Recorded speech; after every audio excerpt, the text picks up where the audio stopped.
Mixed martial arts is now a thriving sport pretty much across the globe. It's become far more mainstream accepted than anyone could have possibly imagined as the sport was forming into what we know it as today in the 1990s. But as Freddie Mercury said, it's been no bed of roses. The long and rocky road to what MMA has become was filled with giant potholes that nearly derailed it altogether. Many of these issues linger, and the impact they have on the sport is still very real. So today we're going to take a look at the 10 instances that have most negatively affected the sport we love so much. I'm Tommy from MMA On Point, and these are the 10 worst things to happen to MMA.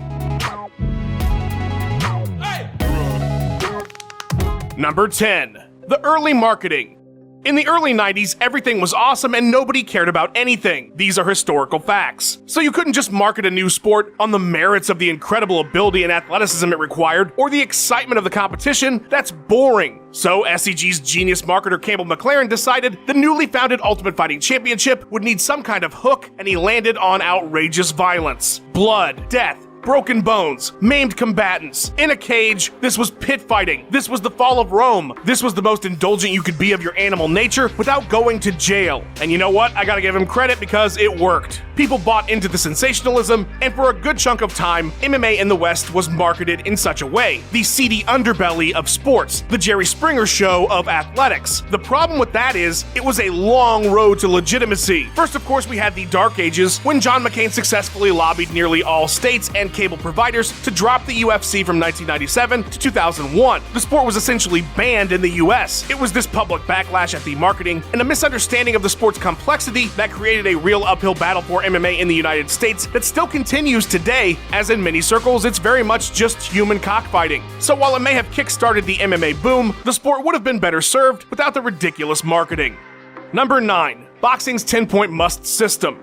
As part of the effort to shake its early death metal marketing, commissions and promotions created and adopted the unified rules of mixed martial arts. We'll get to those here in a moment. And from boxing, a 10-point must scoring system was implemented, which in theory sounds great. The judges score the bout based on the criteria given, and the winner of the round gets 10 points. First, the scoring criteria is complicated and vague, and the judges must consider every facet of the sport from the ground game to effective striking. And as such, it can be difficult for experts to agree on who won a round or whether a round is a 10-10, which almost never happens, 10-9, or 10-8, and that's the experts, which is our other problem. Many judges are not in fact experts, but are transplants chosen from the boxing world by the commission who assigned them. Another real problem with the 10-point must system is when the whole fight is considered. In a 5-round bout, there may be only one single significant moment of action, something that would have changed the outcome of the fight had it continued, but the winner of that round still only gets 10 points, and 10-8s are rarely given. So in 25 minutes, one person did one thing that was good, and they still might have lost the fight. Many changes and adaptations have been presented over the years to solve this problem, but it looks like for now we'll have to all hold our breath anytime the judges' scorecards need to be read because they are consistently inconsistent, and a major part of that is the 10-point must system.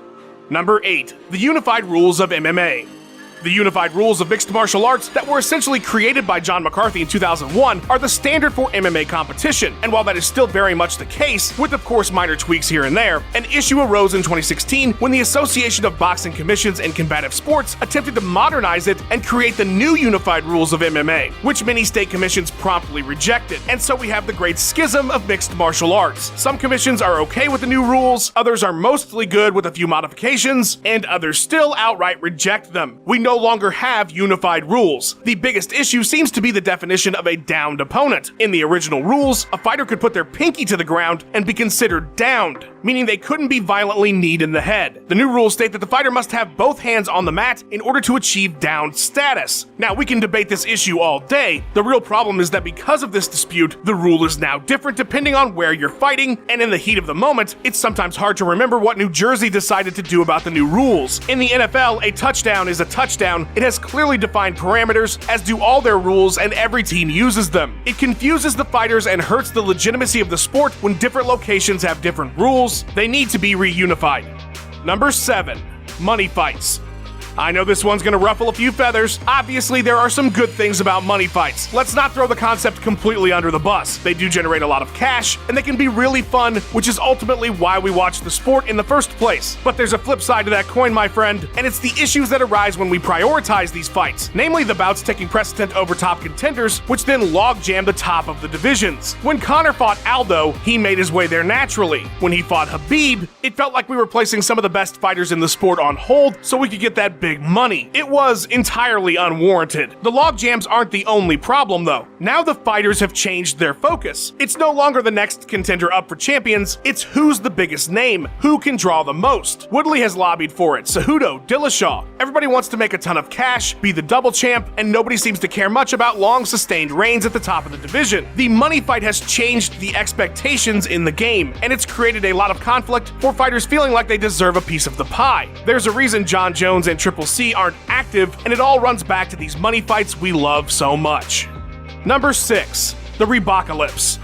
In December of 2014, the UFC announced a landmark partnership with Reebok, who for the next 6 years would be the official provider of the promotion's fight gear and apparel. Wow, MMA is so mainstream now. The sport will have a cleaner, more professional look, and everyone's gonna get rich and be way better off, right? Yeah, this was a disaster from Jump Street. The biggest problem right out of the gate, no more individual sponsors for fighters. Brennan Schaub famously claimed to be making over $100,000 in sponsorship money before the deal. You have all the lists. I mean, you gave it to me. You gave me a list of all your sponsors and what you actually got paid. And the max Reebok payout for a champion was only $40K, which, by the way, everyone blamed on Reebok. It just felt like the fighters were getting a bit of the shaft here, despite the UFC claiming the vast majority of the money given by Reebok would go directly to the athletes. Again, everyone blamed Reebok. Now, the specifics of the deal were not disclosed, but the general consensus is that it was around $70 million. By the end of 2020, Reebok will have paid fighters out about $45 million in total, so you do the math there, I don't know. Who put my calculator in Jell-O? Then there was the failed launch with the horrible designs and, most hilariously, the misspelled fighters' names. War Giblert Melendez forever. Then there was Stitch Duran leaving over the deal. Then Reebok tried to start a war by releasing a moronically uneducated shirt that excluded Northern Ireland from an Irish map and said, "Show your territorial allegiance." Yikes. While admittedly their designs did get better over time, at least the fight kits, some of the shirts, oof. The entire experience ultimately hurt the Reebok brand, which was blamed for the low fighter pay. It dinged the UFC's reputation for the same reason, and gave other major brands pause to work with them, and of course the fighters losing the ability to earn their own sponsorship money. Let's hope the Venom era is a brighter one. Number 5. Completely unchecked state commissions. Uncle Ben told Peter Parker that with great power comes great responsibility, and I'm not sure any state commission in all of mixed martial arts has ever read Spider-Man because they didn't get the message. One of the biggest issues in the entire sport is the fact that the people who ultimately run it have to be accountable to nobody. State commissioners run mixed martial arts. They assign the officials. They oversee weigh-ins and the rules. They determine who is punished and for what offense. And they decide whether a fight stands or can be overturned. They are the end-all be-all authority in the sport, and they are assigned by the governor of the state. That's it. No democracy, no experts, no particular criteria needs met, just the person who's in charge of running an entire state, a job that's got a lot bigger worries than who's overseeing some cage fighting. They're the ones picking the people running the sport. And with that lack of accountability, the fact that they can't be overturned or overruled unless in court, their power can exceed their ability to govern. The most blatant issue is the accountability of the officials. Commissions rarely side against officials in disputes and often seek to protect them from criticism. Then you have situations like that of Nick Diaz, who was suspended for 5 years for a marijuana offense, which was eventually knocked down to 18 months after Diaz sued. The biggest power brokers in the entire sport are largely unregulated and differ wildly from state to state in terms of quality and leadership. Our current system of MMA regulation is a clusterfuck to say the least. Number 4. Performance-enhancing madness.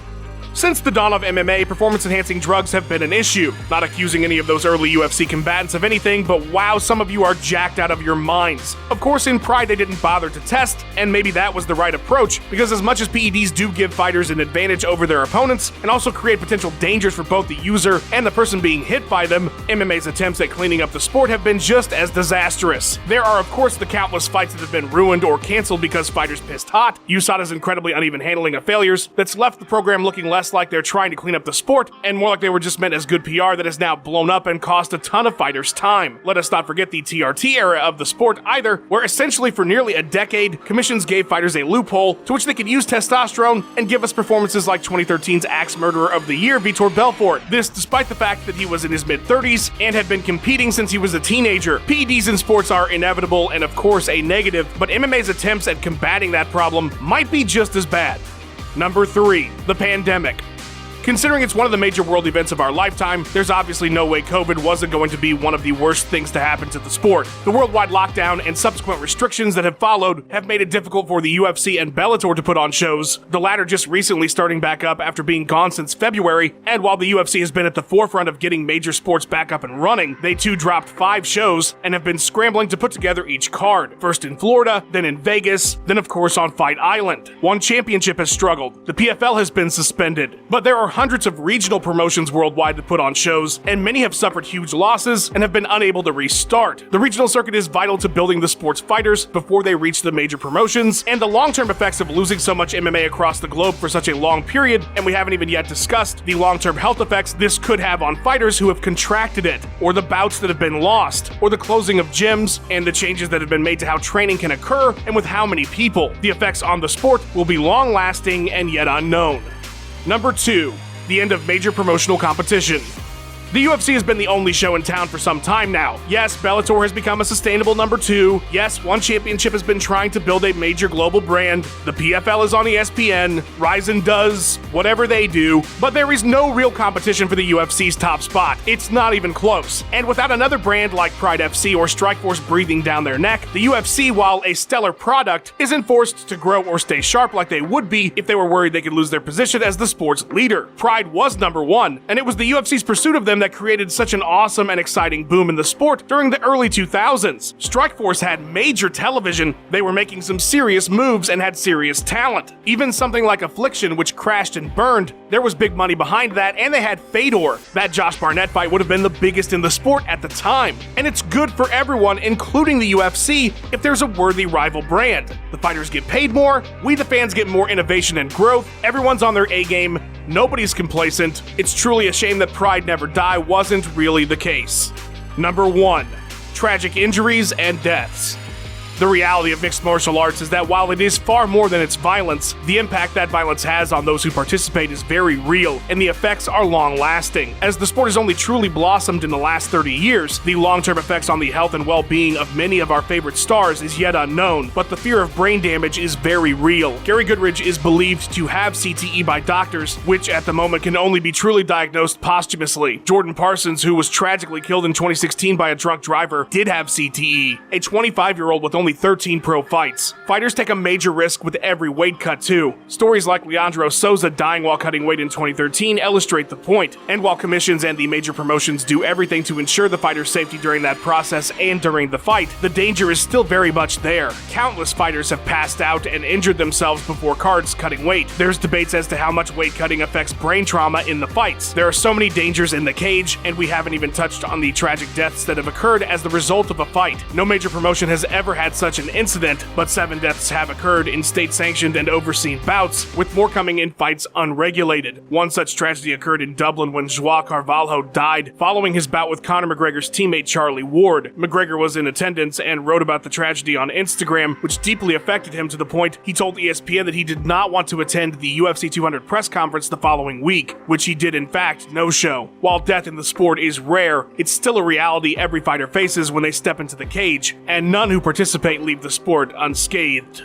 Huge shout out to Max Randall for editing this video together. Follow him on Twitter at Max_Randall. A big thank you to Ben Rosette, who provided that sweet tune you heard in the intro. Check out his music by clicking the link in the description and go give him a follow on his Instagram and Twitter page at Ben Rosette. Thanks for watching. Please give us a like and subscribe. We've got 3 new videos or more for you every single week. Let us know what you thought of the video in the comments below. Follow On Point MMA on Twitter, and have yourself a wonderful day.